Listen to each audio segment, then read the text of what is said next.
Salut Maggie.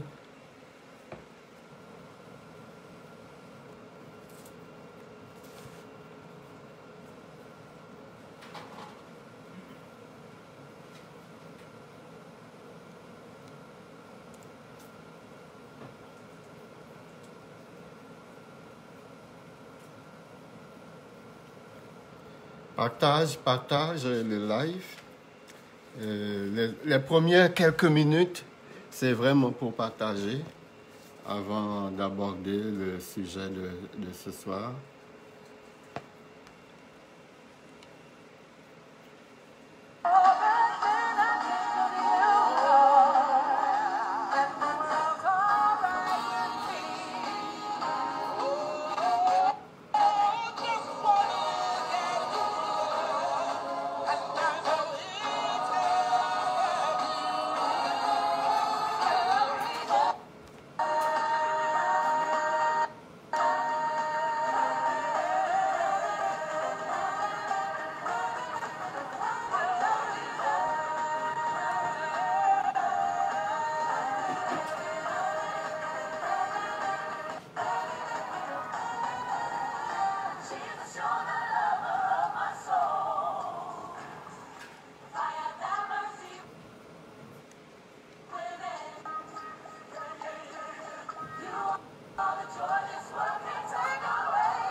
Ça donne de rater cette affaire.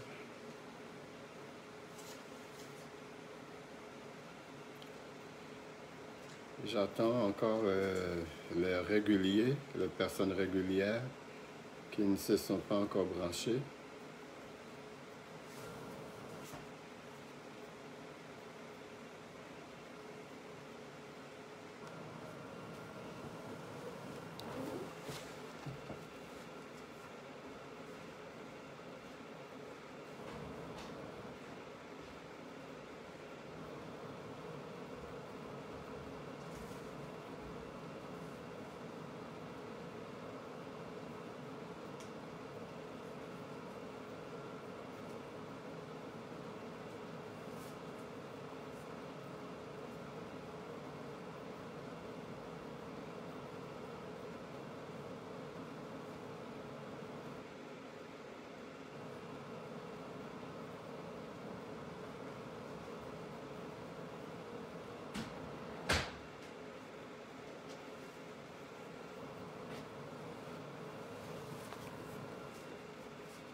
Bonsoir, je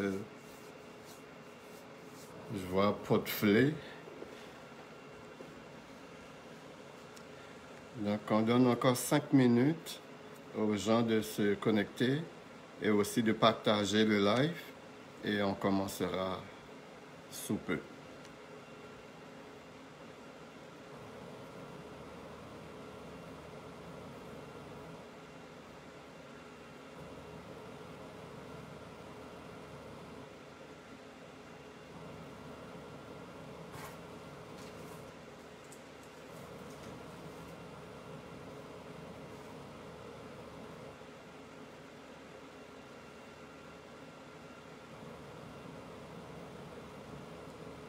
Bonsoir Lovely.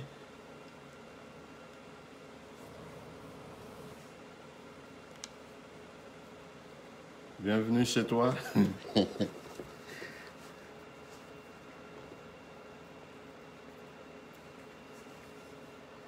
Donc partage le live et on commencera à 18h10 dans 4 minutes.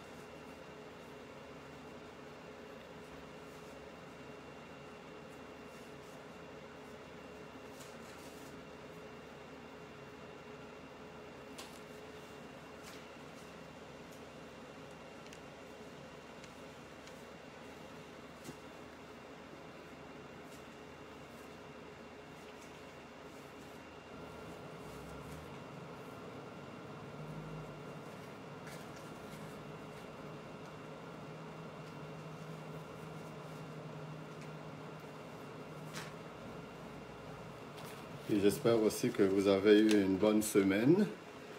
Une semaine assez paisible quand même. Un peu de neige, pas trop. Un peu de froid, pas trop. Et de très bonnes températures. Jusqu'à présent, l'hiver, vraiment, c'est un bon hiver cette année. Jusqu'à présent. On n'a pas eu trop de misère, vraiment. Et on a eu un peu d'abondante neige à un moment donné. Mais on ne peut pas vraiment se plaindre de cet hiver. On a été pas mal jusqu'ici gâtés relativement.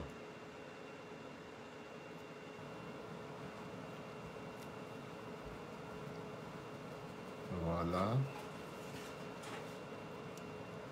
Je dis bonsoir à Mimi Simon.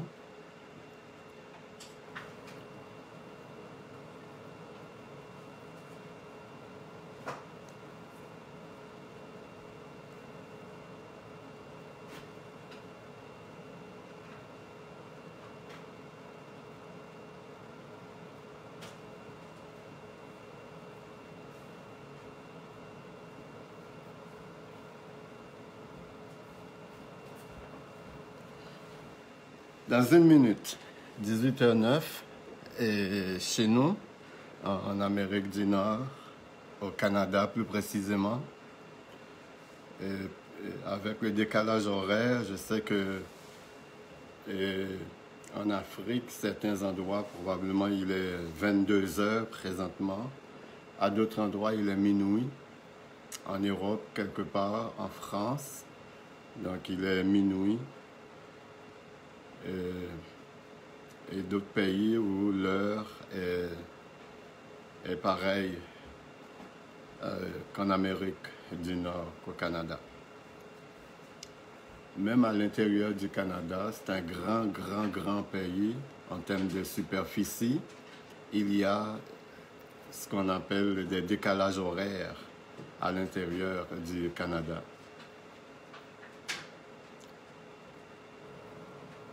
Donc, on commence. Je vous dis bienvenue ce soir sur votre live et pour un partage, le partage de la parole de l'Éternel telle qu'elle nous est parvenue par l'entremise des apôtres, des prophètes et aussi des hommes et des femmes du commun peuple qui ont tout fait pour que cette parole puisse nous parvenir intact et sans erreur. Donc, ce soir, nous allons voir une partie. Vous savez, la Bible, c'est une bibliothèque inépuisable. On peut passer toute sa vie de 70 ans, toute sa vie de 80 ans ou 90 ans à étudier la Bible et découvrir encore des nouveautés dans cette parole parce qu'elle est inépuisable, cette parole. Donc, c'est très, très, très important de comprendre cela. Donc, lorsqu'on étanche notre âme, lorsqu'on s'y penche, lorsqu'on se penche sur la parole, il faut s'attendre à être émerveillé. Et souvent, être émerveillé par des passages qu'on a déjà lus et par des passages sur lesquels on a déjà entendu des gens parler, discourir, prêcher, enseigner. Puis à chaque fois, on découvre quelque chose de nouveau dans la parole. Et ce soir, nous n'allons pas être très techniques. Quand je parle de technique, je parle d'entrer dans un texte, de faire l'exégèse du texte et puis d'aller ensuite dans une sorte d'herméneutique, c'est-à-dire interpréter le texte après l'avoir expliqué. Nous n'allons pas faire ça ce soir. Nous allons vraiment aborder le sujet de général à particulier pour que nous puissions saisir notre point ce soir. Et je dirais d'entrée de jeu que la femme vient de l'homme. OK? La femme vient de l'homme. C'est-à-dire, l'Éternel, en créant l'homme, il a créé la femme dans l'homme. C'est-à-dire, l'homme portait en lui la femme lorsque l'Éternel l'a créé. Puisque c'est une des côtes de l'homme qu'il a prise et qu'il a créé l'homme, la femme. Donc, la femme, originellement, vient de l'homme. La création de l'homme par l'Éternel des armées est en même temps la création de la femme. Mais par la suite, dans sa sagesse infinie, l'Éternel va faire en sorte que toutes les progénitures viennent des femmes. Et ce n'est pas pour rien qu'il a fait ça. Ce n'est pas pour rien. Donc, on peut dire, grosso modo, l'homme vient de la femme et la femme vient de l'homme. Ou si je veux inverser ça pour mettre ça dans l'ordre chronologique, la femme vient de l'homme et l'homme vient de la femme. Donc, c'est dans sa sagesse infinie, l'Éternel a voulu qu'il en soit ainsi. Et ne me demandez pas des explications, j'en ai pas. Et c'est des choses qui sont au-delà de ma compréhension, au-dessus de ma compréhension. Donc, je ne peux pas vous donner vraiment des explications.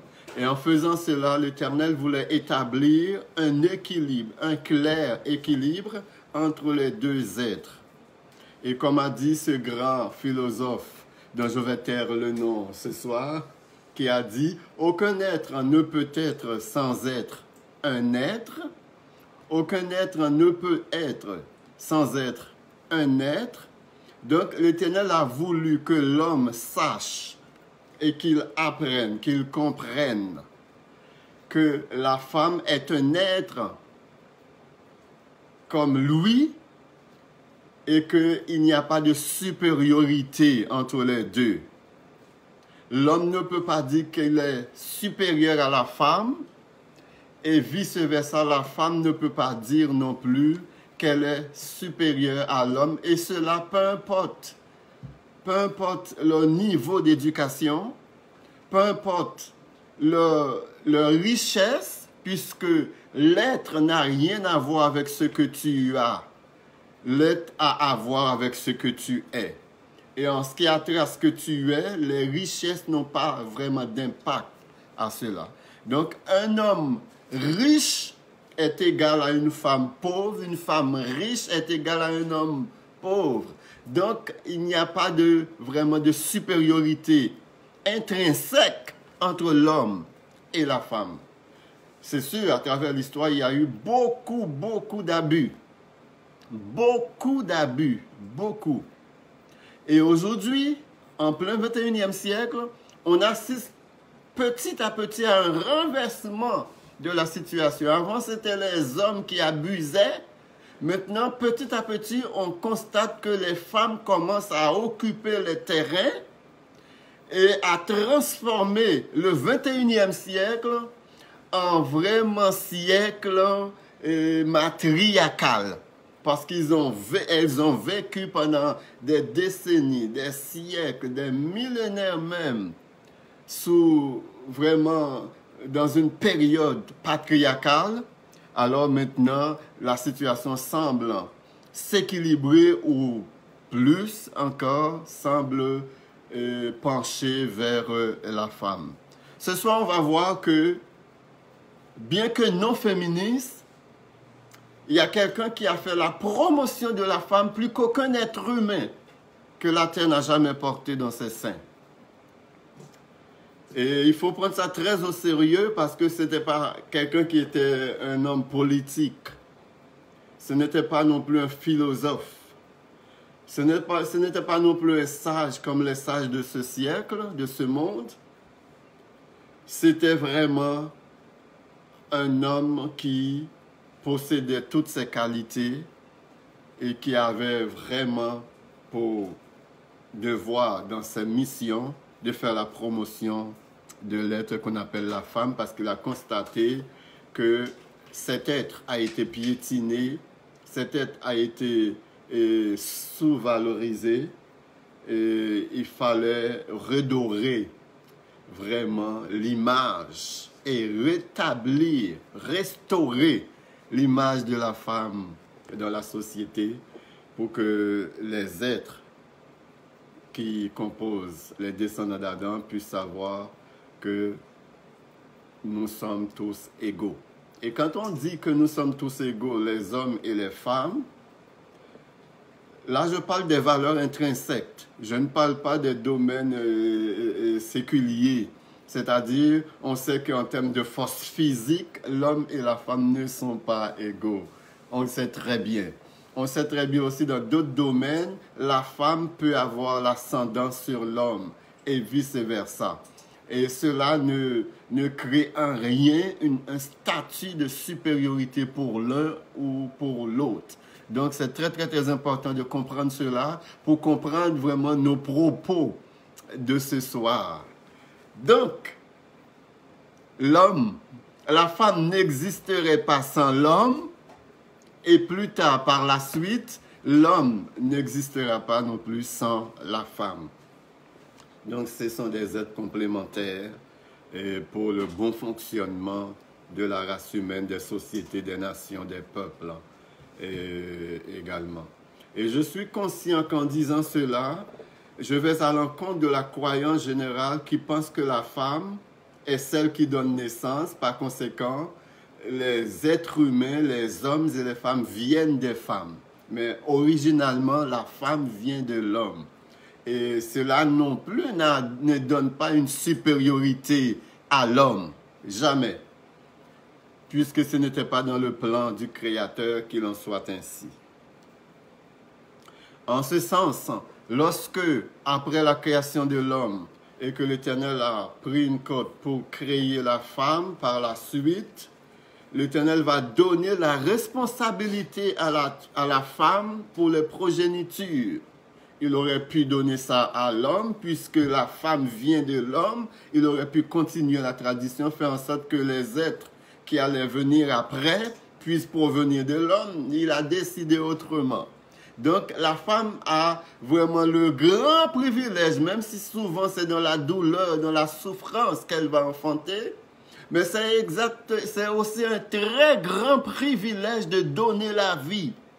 Et souvent, on entend les femmes, après un premier accouchement, dire « Jamais, plus jamais, je vais passer à travers ces souffrances, ces douleurs, plus jamais, c'est mon premier et mon dernier enfant. » Et 2 ans, 3 ans après, on retrouve la même femme avec 2 nouveaux enfants ou 3 nouveaux enfants.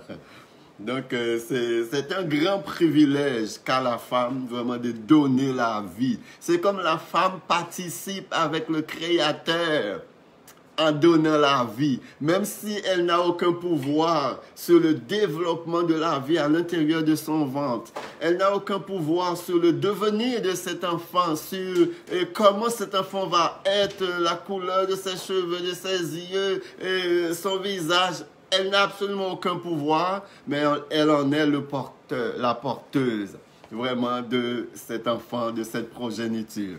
Donc, les femmes sont une créature, un être spécial et très cher au cœur de l'Éternel.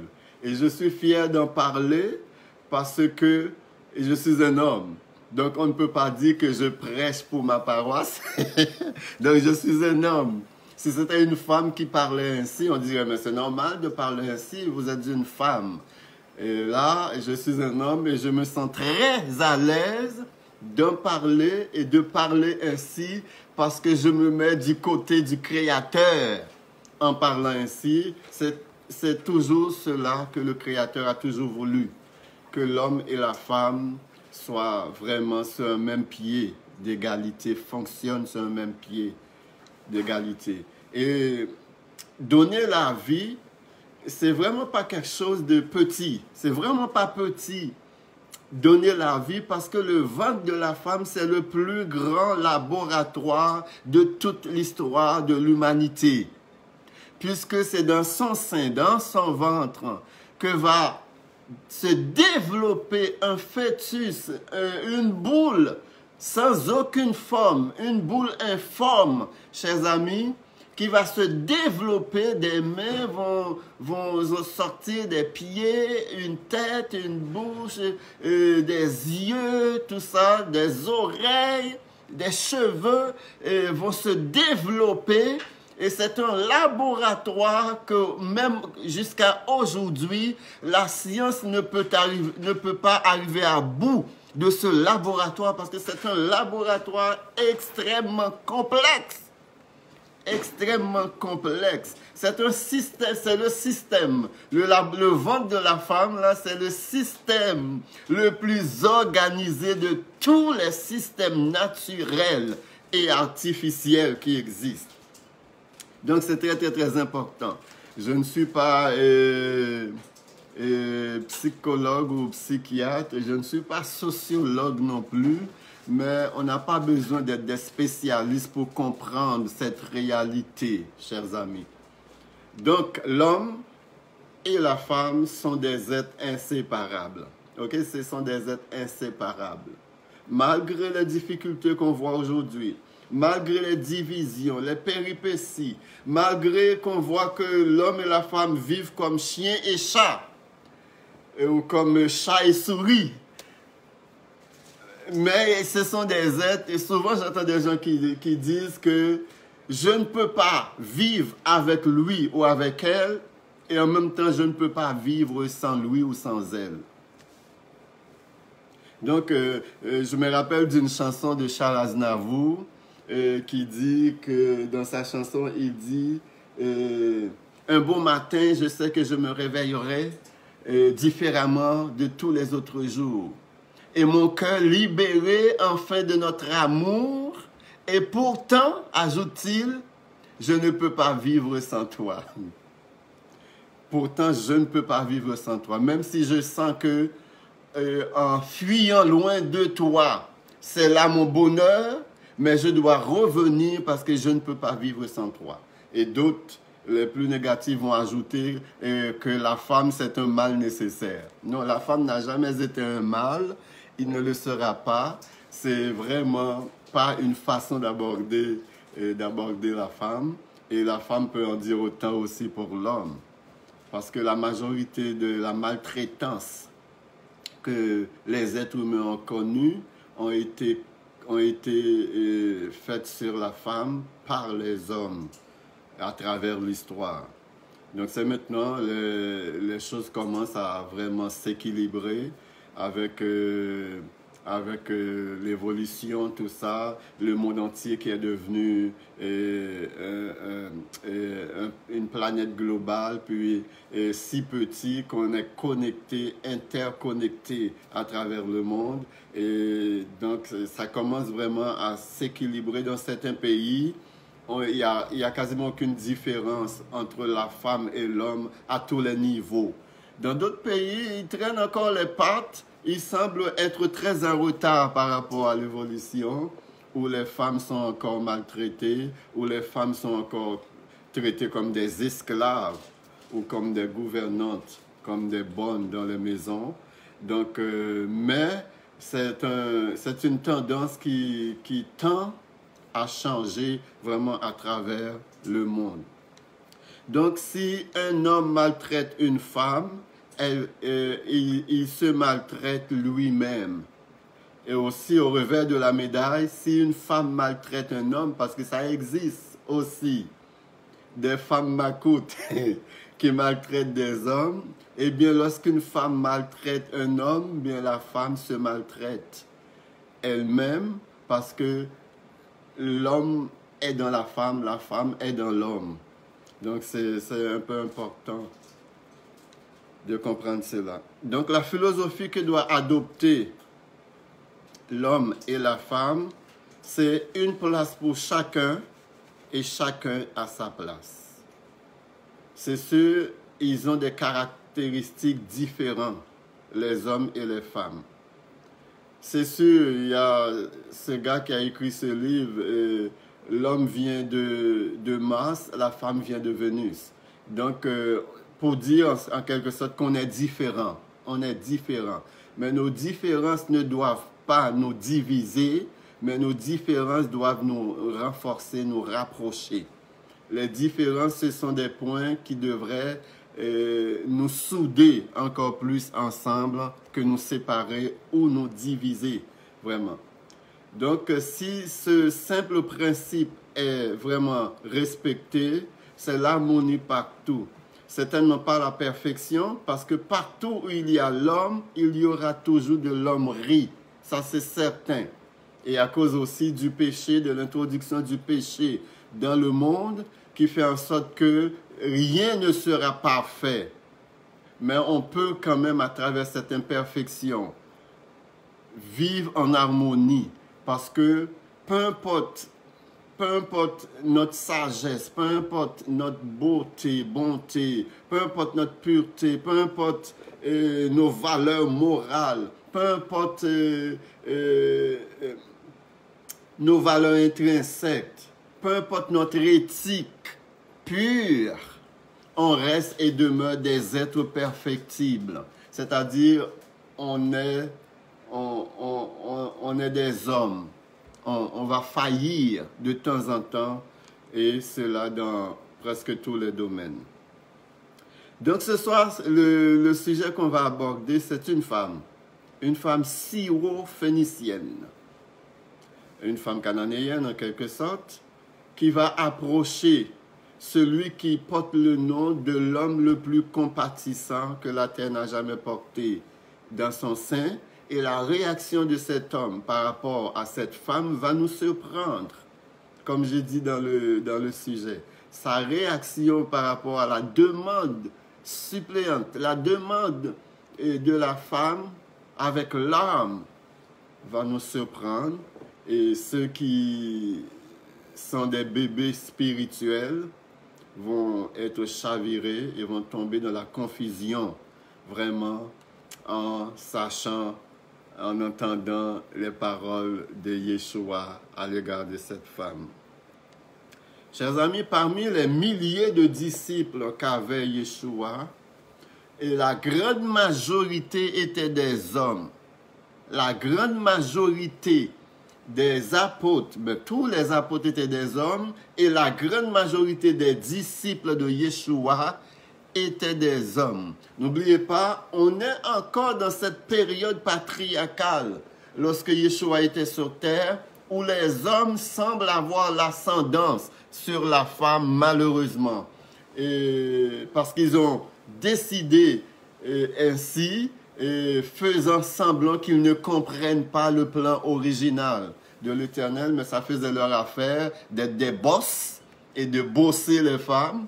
Donc, on va voir que avec le ministère de Yeshua, ça va changer parce qu'il va placer les femmes sur un piédestal et il va élever les femmes à un standard qui va surprendre les hommes de son temps et qui vont faire en sorte qu'ils vont le traiter de pécheur, ils vont le traiter de quasiment d'ivrogne, parce que s'il connaissait la vie de ces femmes, jamais il ne laisserait ces femmes s'approcher de lui. Donc c'était comme ça qu'il réfléchissait, et les hommes qui réfléchissaient ainsi, c'était des hommes qui étaient des hommes de lettres. C'était des hommes qui connaissaient les Écritures, et c'était les savants de ce temps, c'était les érudits de ce temps-là qui pensaient ainsi concernant les femmes. Cependant, malgré la multitude des hommes qui suivaient Yeshua et une poignée de femmes, en dépit que même si tous les apôtres étaient des hommes, chers amis, ce furent 2 femmes qui se préparaient à embaumer le corps de Yeshua lorsque son corps a été mis dans le tombeau. Les femmes ont veillé toute la nuit, de samedi à dimanche matin, après le sabbat, et dimanche matin très tôt, ces femmes, chers amis, se sont réveillées pour préparer leurs huiles et leurs aromates pour aller embaumer le corps de Yeshua. Pendant ce temps, où étaient les apôtres, les disciples? Eh bien, ils étaient cachés, dissimulés quelque part, ne voulant pas que la foule sache où est-ce qu'ils étaient. Pendant ce temps, les femmes étaient dans les rues pour aller embaumer le corps de Yeshua. Et ce fut une femme qu'il a rencontrée en premier après sa résurrection, laquelle est devenue la première à annoncer la résurrection de Yeshua aux disciples.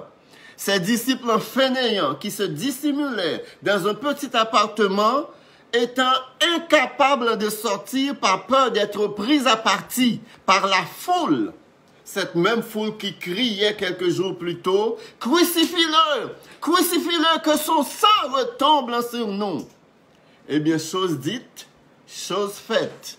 Le sang du Fils du grand je suis, le sang du Fils et de l'Ancien des jours est tombé de 1001 façons sur ces Juifs qui criaient ces obscénités concernant le Messie. Et écoutez bien cela, c'est que ce Messie va dire à une femme qu'il honorait, à une femme qu'il élevait, à une femme à qui il accordait beaucoup d'importance et de respect. Il va dire à cette femme, il n'est pas bon de prendre le pain des enfants et de les jeter aux chiens. Il n'est pas bon de prendre le pain des enfants et de les jeter aux chiens. Une femme qui est venue voir Yeshua pour lui dire, ma fille est possédée par un démon.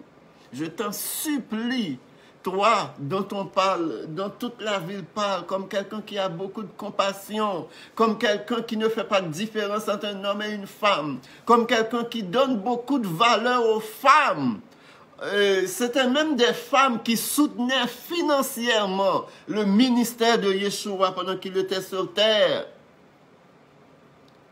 Et voilà que Yeshua dit à cette femme qui suppliait ses grâces, sa compassion, il n'est pas bon de prendre le pain des enfants et de les jeter aux chiens. Entendre ces paroles de la bouche même de Yeshua, chers amis, à l'égard de cette femme, nous renverse et nous rabattons. Souvent, les gens vont se rabattre sur la traduction pour dire « Ah, ben, il y a une erreur de traduction. Jamais cette parole ne peut sortir de la bouche du maître. Il faut aller dans l'original pour voir qu'est-ce que l'original dit. Je suis convaincu, disent-ils, qu'il y a une erreur dans la traduction. C'est impossible que Yeshua traite une femme de chienne, quasiment. Il n'est pas bon de prendre le pain des enfants et de les jeter aux chiens, aux petits chiens. Comment est-ce possible, chers amis? Comment est-ce possible qu'une telle parole puisse sortir de la bouche du doux berger de Galilée? Et je vais vous désillusionner plus. Et je vais vous dire, chers amis, qu'il n'y a pas d'erreur dans la traduction du texte. L'original dit exactement ce que la traduction dit. Il n'est pas bon de prendre le pain des enfants et de les jeter aux petits chiens. Il n'y a pas d'erreur de traduction. Ni non plus, ce ne sont pas des gens qui essaient de faire mal paraître le Fils du Très-Haut, qui essaient de faire mal paraître Yeshua, qui vont écrire, traduire le texte ainsi. Et lorsqu'on va lire ce texte, tout le monde va être désillusionné dans une confusion totale. Comment est-ce que ce doux maître compatissant puisse ainsi traiter une femme qui supplie le maître de lui venir en aide parce que sa fille est possédée de démons? Et quand on sait qu'il n'y a pas de distorsion dans le texte, et quand on sait que ces paroles sont des véritables paroles du Maître, des véritables paroles de Yeshua, chers amis, on est déconcerté. On est déconcerté, puis on essaye de comprendre. Et je sais que les gens qui sont purs, les gens qui sont saints, vont toujours trouver un argument pour excuser le Maître en quelque sorte, parce que ils sont un peu mal pris avec le texte, ils sont un peu mal pris, mal à l'aise avec cette phrase dure, très dure à l'égard de cette femme. Chers amis, et je dois vous confirmer à nouveau que ces paroles sont les véritables paroles du Maître. Et je suis tombé de nu la première fois que j'ai lu ces paroles, parce que je n'ai pas de lumière là-dessus, puis j'essaye de comprendre, j'essaye de voir, est-ce que c'est possible? Qu'est-ce qu'il veut dire? Mais pourquoi il a dit ça? Pourquoi? Pourquoi il a sorti une telle phrase? Ce n'était pas une femme qui l'injuriait, ce n'était pas une femme qui essaie de le contredire, ce n'était pas une femme qui adorait d'autres dieux et qui voulait ajouter ce nouveau Dieu dans son panthéon. Non, c'était une femme qui avait vraiment, qui était désespérée, qui avait besoin d'aide. Et il s'est adressé à la personne qu'il faut. Et voilà la réponse de la personne qu'il faut. Moi, je n'ai pas beaucoup de réponses à vous donner sur le sujet. Si vous voulez plus de détails, c'est sûr, on va en parler un petit peu. Je vais vous donner le numéro du Maître qui a prononcé lui-même ces paroles. Je vais vous donner le numéro, demandez-lui. Dépendamment comment vous allez aborder le sujet avec lui. Donc, vous pouvez lui poser les questions, lui demander lui plus d'informations par rapport à cette rencontre avec cette femme syrophénicienne. Et son numéro, c'est le 774-373. Donc, le numéro du Maître pour le joindre, vraiment pour en discuter avec lui, c'est le 774-373. Et quand vous allez sur votre téléphone, vous allez prendre les lettres associées aux chiffres, ok? Prenez les lettres associées aux chiffres et composez les lettres et non les chiffres. Je reprends le numéro, c'est le 774-374. Donc, vous pouvez en discuter et puis peut-être vous pouvez partager avec moi sur la page de Voice of God ce que vous avez reçu comme réponse ou comme élément de réponse dans votre discussion avec lui. Donc, si vous avez aussi l'intention d'appeler à ce numéro, je vous suggérerais de le faire vraiment tête reposée, puis de ne pas le faire à travers un brouhaha où il y a des foules. Fais-le de manière privée, parce que ça se discute vraiment en privé, vraiment. Donc, composez le 7-7-3, toi, 7, toi. Et comme je vous dis, je le répète encore, prenez les lettres associées aux chiffres de ce numéro et composez les lettres et non les chiffres. Et vous me donnerez les résultats. Marc chapitre 7, versets 24 à 29. Marc chapitre 7, versets 24 à 29. Jésus étant parti de là, s'en alla dans le territoire de Tyr et de Sidon. Il entra dans une maison, désirant que personne ne le sût. Parce que ça arrive souvent que Yeshua veut prendre un petit repos, mais la foule réussit toujours à le débusquer. La foule réussit toujours à le retrouver, peu importe où il se cache. Et des fois, il était très difficile pour lui d'avoir un peu de repos. Et là, la Bible dit, il cherche un petit coin tranquille, secret, pour se reposer. Il entra dans une maison désirant que personne ne le sût. Mais il ne put rester caché, malheureusement, car une femme dont la fille était possédée d'un esprit impur, entendit parler de lui et vint se jeter à ses pieds. Mais qui a rapporté à cette femme que Yeshua était dans cette maison? Le pauvre voulait se reposer. Il voulait avoir un moment de répit avant de reprendre son ministère, avant de reprendre sa marche. Parce que la vie de Yeshua se résumait ainsi. Dans un verset très simple et très court, il s'en allait partout faisant le bien. La Bible dit que cette femme est venue se jeter aux pieds de Yeshua. Et cette femme était grecque, syro-phénicienne d'origine. Elle le pria de chasser le démon hors de sa fille. Elle le pria de chasser le démon hors de sa fille. Yeshua lui dit, « Laisse d'abord les enfants se rassasier, car il n'est pas bien de prendre le pain des enfants et de le jeter aux petits chiens. » Et c'est là que le bas blesse, chers amis. C'est là que le bas blesse. Alors, je vois déjà des femmes vraiment donner des réponses dures à Yeshua. D'autres qui allaient le tripper. Pour qui il se prend celui-là? Et d'autres sortiraient des injures, peut-être des doigts d'honneur à l'égard de Yeshua après une telle phrase. Mais regardez l'attitude de la femme.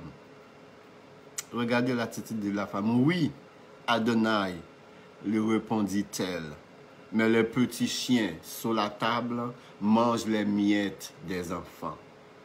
Alors il lui dit, Yeshua lui dit, à cause de cette parole, va, le démon est sorti de ta fille. Et quand elle entra dans sa maison, elle trouva l'enfant couché sur le lit, le démon étant parti. Matthieu chapitre 15, versets 21 et 28. Matthieu 15, versets 21 et 28. Yeshua étant parti de là, c'est la même histoire, mais avec certaines nuances. Se retira dans le territoire de Tyr et de Sidon, et voici une femme cananéenne, et dans l'autre passage, c'était une grecque, syro-phénicienne, et là, c'est une femme cananéenne, qui venait de ses contrées, lui cria, « Aie pitié de moi, Seigneur, fils de David! Ma fille est cruellement tourmentée par le démon. » Il ne lui répondit pas un mot. Yeshua appliqua vraiment le silence. Vous savez, des fois, le silence est d'or.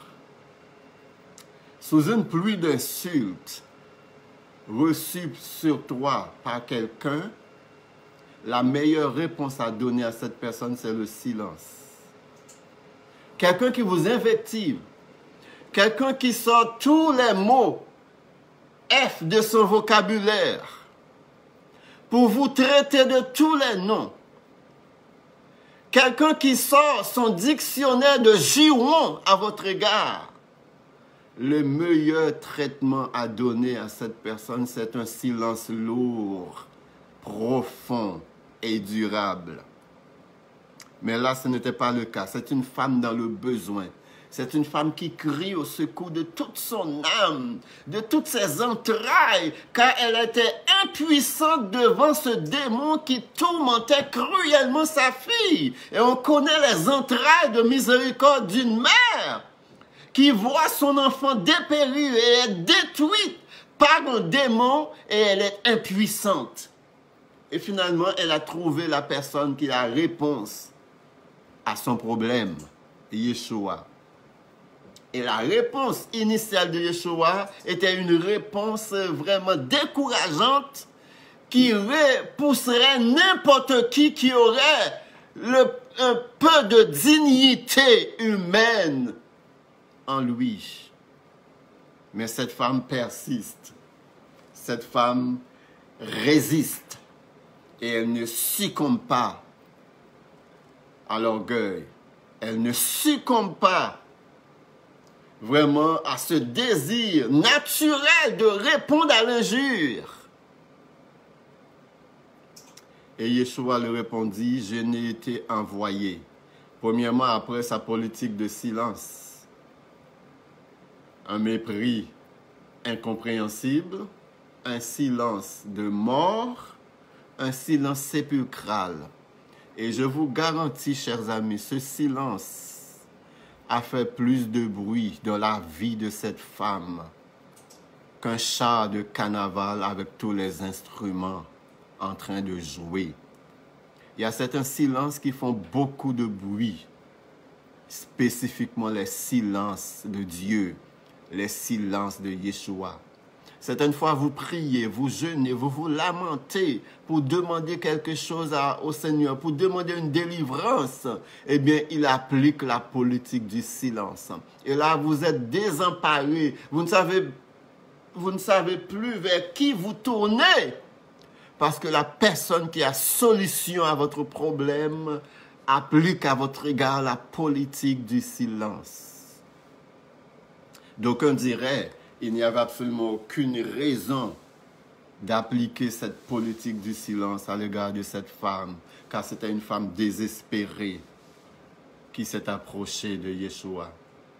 Mais ce que je peux vous assurer, avant même d'entrer dans le contexte de ce passage, pour voir qu'est-ce que ça voulait dire dans le contexte de Yeshua, dans le contexte Proche-Orient, qu'est-ce que ça veut dire être un chien dans ce temps-là, chers amis? Et on va comprendre très bien l'intention de Yeshua en parlant ainsi. Vous allez voir qu'il n'y avait peut-être pas d'insulte du tout dans cette phrase, parce que lorsque Yeshua parle, il sait ce qu'il dit, et tout ce qu'il dit, ce sont des choses qui ont du poids, vraiment, quand il parle. Donc, il faut faire très attention.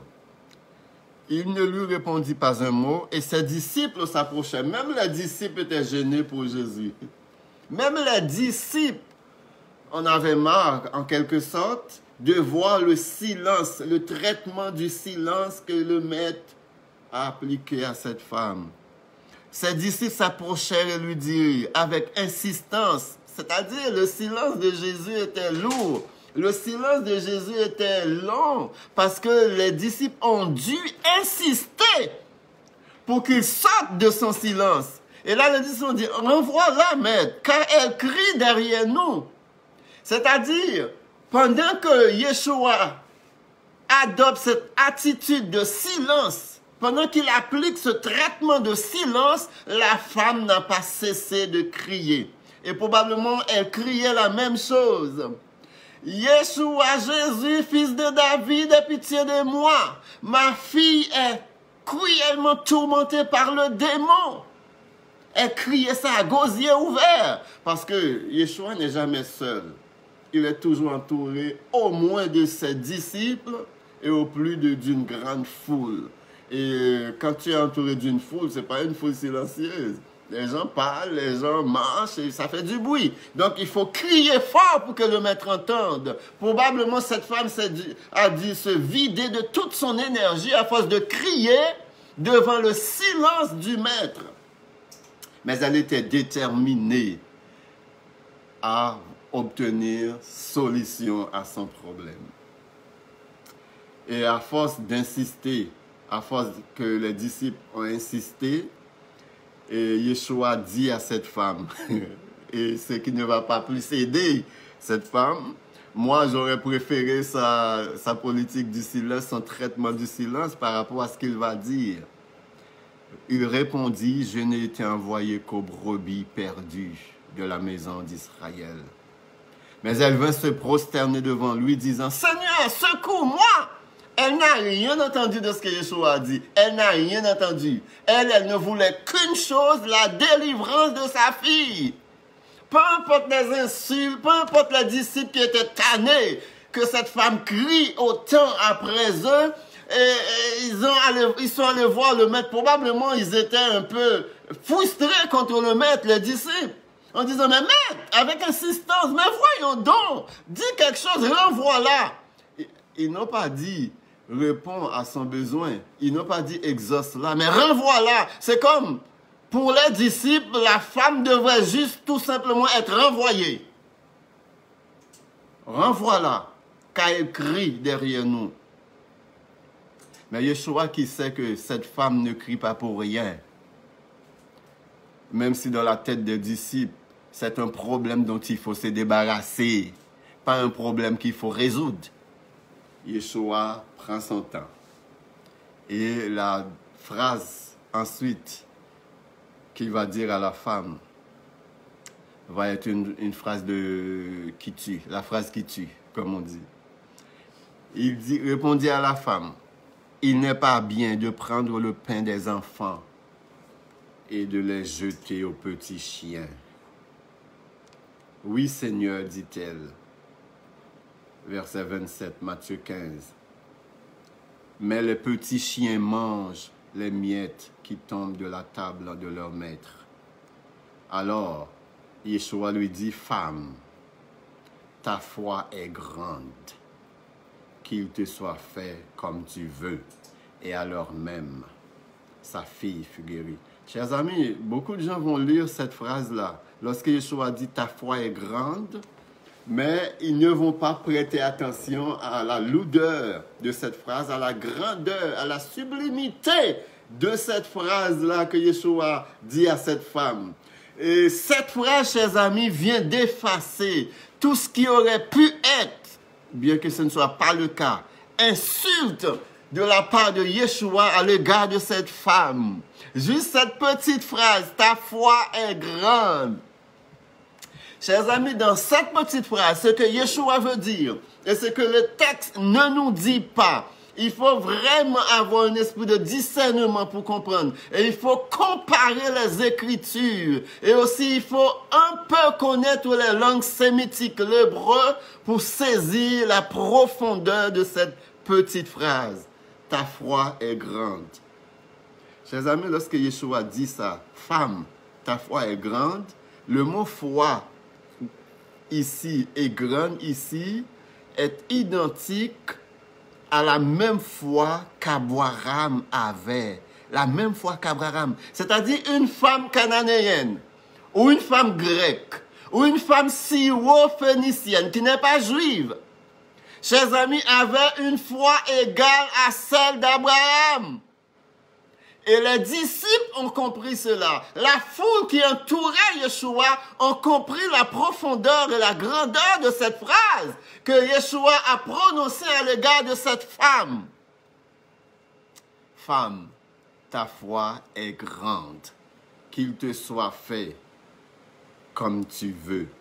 Et la Bible dit à l'heure même, sa fille fut guérie. Quand il dit à l'heure même, c'est-à-dire pendant que Yeshua prononçait cette phrase, sa fille était guéri, le démon était sorti de sa fille, chers amis. Nous allons faire un petit peu dans les quelques minutes qui nous restent, il ne nous reste pas beaucoup de temps. Nous allons faire un peu de contexte, vraiment mettre un peu ce passage dans son contexte. Si on prend notre époque, chers amis, il y a certains pays où les chiens sont mieux traités que des êtres humains. Il y a des endroits où les chiens dorment sur les lits avec leur maître. Il y a même des gens qui ont des relations sexuelles avec leurs chiens. C'est pour dire comment ils traitent les animaux dans certains pays. Dans certains pays, quelqu'un qui maltraite un chien peut faire de la prison. Il y a des gens au Canada qui ont déjà fait de la prison pour avoir maltraité un chien. Pour avoir maltraité des chiens. Donc il y a certains pays où les chiens sont traités comme des rois. Il y a certains pays où les gens vont acheter des manteaux d'hiver pour le chien. Ils vont faire fabriquer des bottes spéciales pour aller promener leur chien en hiver. Il y a même des gens qui vont acheter des robes pour le chien. J'ai même vu des gens qui achètent des verres fumés pour le chien, des lunettes soleil pour le chien. Il y a des pays où, quand on regarde le traitement qu'ils donnent aux chiens, des fois des gens disent « J'aurais aimé être à la place de ce chien. J'aurais aimé être un chien et être traité ainsi. » Parce que les chiens ont un traitement royal dans certains pays. Je connais des familles qui ont des chiens où les enfants sont négligés au détriment des chiens. Où les chiens mangent sur la même table que les gens. Chers amis, c'est très important de comprendre cela pour comprendre le contexte du Moyen-Orient des chiens. Il y a des pays aussi où, surtout dans certains pays des Caraïbes, où les gens n'ont rien à manger. Il y a des gens qui ont un repas par jour. Il y a des gens qui ont un repas aux 3 jours. Il y a des gens qui peuvent passer une semaine sans manger. Il y a des gens qui se nourrissent de la terre. C'est-à-dire qu'ils mangent la poussière, qu'ils mangent la terre. Ils disent que la terre est salée et lorsqu'ils mangent la terre, ça va leur donner un peu de soif. Ils vont pouvoir boire un peu d'eau et même là, ce n'est pas de l'eau potable. Chers amis. Et dans ces pays-là, les chiens ont beaucoup plus faim encore que les hommes parce que c'est les hommes qui doivent nourrir les chiens. Donc, s'ils n'ont rien à manger, donc vous pouvez imaginer que les chiens n'ont rien à manger. Et ces chiens vivent dans la rue et ils se nourrissent à même les poubelles, tout comme leur maître. Donc, ce sont des animaux maltraités et il n'y a que la peau qui couvre les os. Ils n'ont pas de chair, ces chiens dans ces pays. Et n'importe qui peut donner des coups de pierre, des coups de pied, tuer des chiens, mais personne ne s'en fait. Parce que c'est des animaux qui ne sont pas utiles, c'est des animaux dont ils ne peuvent s'occuper. Donc les animaux sont maltraités dans ces pays. Et il n'y a pas de gouvernement ou les dirigeants qui vont dire non, les animaux ont des droits aussi. C'est juste dans les pays occidentaux où les animaux ont des droits. Dans certains pays, les animaux n'ont absolument aucun droit. Si des humains n'ont pas de droits, on tue des humains comme on tue des mouches, ce n'est pas des animaux qui vont avoir des droits. Mais au Moyen-Orient, chers amis, les chiens ne vivaient pas dans les maisons. Les chiens ne vivaient pas dans les maisons. Les chiens vivaient dans la cour et dans les rues. Il n'y avait pas de traitement spécial pour les chiens comme on connaît aujourd'hui en Occident. Donc les chiens n'avaient pas de valeur vraiment dans ce temps-là. Et dans le contexte du Moyen-Orient, du temps de Yeshua, traiter quelqu'un de chien par rapport à un juif, c'est dire que la personne vit à l'extérieur. C'est-à-dire l'alliance a été donnée aux Juifs et les Grecs, les Romains, les païens viennent se greffer à cette alliance, mais ils sont externes. Ils vivent à l'extérieur de cette alliance avant de rencontrer Yeshua. Donc lorsqu'on traitait les païens, parce que c'était juste les païens que les Juifs traitaient de chiens, c'était pas comme un chien comme un animal, c'était vraiment un cadre de figure pour dire que vous êtes à l'extérieur de l'alliance. Tout comme les chiens vivent à l'extérieur, vous les païens, vous vivez à l'extérieur vraiment. La comparaison, ce n'était pas une comparaison avec un animal, mais c'était une comparaison à l'endroit où vivait l'animal, à l'extérieur de la maison. Donc Yeshua dit à cette femme, il n'est pas bon de prendre le pain des enfants. C'est quoi le pain? Eh bien, le pain, c'était l'enseignement de Yeshua. Le pain, c'était les miracles que faisait Yeshua. Donc, Yeshua voulait dire à cette femme, les miracles et l'enseignement de la parole, la Torah, c'est pour ceux qui sont à l'intérieur de l'alliance, à l'intérieur vraiment du peuple de l'Éternel, pas pour les gens qui sont à l'extérieur du peuple de l'Éternel. Et cette femme va répondre, oui Seigneur, je sais que je ne suis pas juive. Je sais que je ne suis pas dans l'alliance juive. Je sais que je ne suis pas à l'intérieur du peuple de l'Éternel. Je ne suis pas dans la maison de l'Éternel. Mais le peuple de l'Éternel vit parmi nous. Puis de temps en temps, je peux ramasser un petit enseignement par-ci, un petit enseignement par-là, parce que le peuple de Dieu vit parmi nous. Les chiens mangent des miettes qui tombent de la table en 2 mètres. Et c'est dans ce sens-là qu'il faut comprendre. Yeshua n'avait absolument aucune intention d'insulter cette femme, ni de la traiter de chienne. C'est vraiment, c'est impossible. Ça, c'est une possibilité impossible que Yeshua puisse traiter un être humain de chien. C'est impossible. Mais dans le contexte, et la femme avait bien compris également, parce que la femme, bien qu'elle n'était pas juive, elle vivait quand même dans l'environnement juif, elle vivait vraiment avec des juifs qui étaient dans l'Empire romain, dans ce temps-là où il y avait beaucoup de Grecs, beaucoup de Cananéens et aussi beaucoup de Syro-Phéniciennes. Et c'est des gens qui viennent de la Syrie un peu. Donc, on peut facilement balayer du revers de la main tous ceux qui pensaient qu'ils pouvaient utiliser cette phrase de Yeshua pour l'accuser de quoi que ce soit, puisque le contexte ne s'y prête pas. Ceux qui comprennent le contexte et qui peuvent remonter vraiment jusqu'au contexte original de ce passage comprendraient très bien que Yeshua, bien qu'il soit dur, ça peut paraître dur à l'égard de la femme, c'est parce qu'il sait tout ce que cette femme peut supporter. Vous savez, la Bible dit, Dieu ne permettra jamais que vous soyez tentés au-delà de vos forces. Et même avec la tentation, il préparera le chemin d'en sortir. Donc, Yeshua connaissait cette femme avant même qu'elle se présente devant lui. Il la connaissait très bien. Donc, il savait ce qu'elle était capable d'endurer comme test, comme épreuve. Il le savait très bien. C'est pour cette raison qu'il n'a pas hésité à peser sur l'accélérateur parce qu'il avait déjà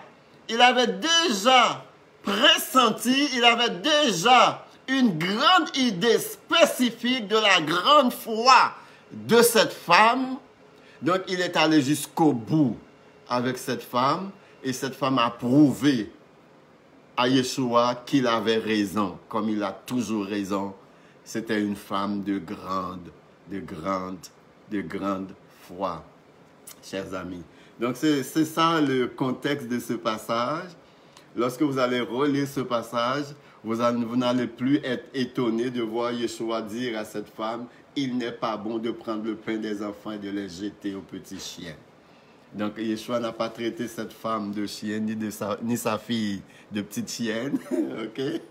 Donc, il avait beaucoup de compassion, même beaucoup d'amour pour cette femme. Et il va mettre cette femme au même pied d'égalité, la foi de cette femme au même pied d'égalité à la foi d'Abraham, chers amis. Une femme non juive, une femme cananéenne, une femme syro-phénicienne. il va mettre la foi de cette femme au même pied d'égalité que la foi d'Abraham.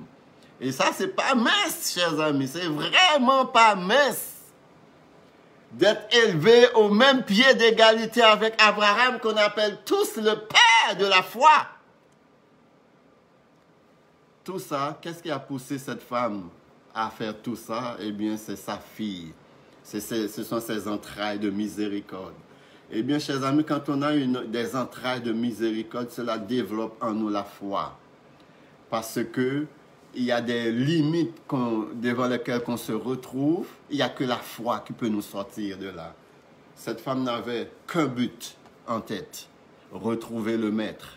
Et peu importe ce qui arrivera, peu importe ce qu'il dira, je vais tenir mon bout et je vais persévérer, je vais persister jusqu'à ce qu'il entende mes cris, jusqu'à ce qu'il entende mes supplications et qu'il daigne jeter un regard favorable sur ma misère. Et c'est ce que Yeshua a fait. Et cette femme est repartie, sa fille était guérie et elle a reçu un témoignage extraordinaire de la bouche de Yeshua. Un témoignage extraordinaire. Yeshua a vu le courage de cette femme, la persévérance de cette femme, la détermination de cette femme, et rien, même pas les disciples, ne pouvait l'arrêter parce qu'elle était déterminée, elle ne retournera pas chez elle sans la guérison et la délivrance de sa fille. Donc que le Seigneur nous ouvre les yeux davantage afin qu'on comprenne sa parole et qu'on marche jour après jour avec détermination, avec persévérance. Persévérer dans la prière, persévérer dans l'étude de la parole de l'Éternel. Un jour viendra, peut-être il dira à l'instar de cette femme, « Femme, ta foi est grande. Homme, ta foi est grande. Jeune, ta foi est grande. Vieillard, ta foi est grande. Petit enfant, ta foi est grande. Va, qu'il te soit fait selon ce que tu veux. » Et c'est ce que Dieu veut pour toi, c'est ce qu'il veut pour moi, c'est ce qu'il veut pour nous. Donc que le Seigneur nous bénisse abondamment et qu'il nous fasse grâce. Et revenez-nous dimanche prochain. Continuez à partager le live, même après.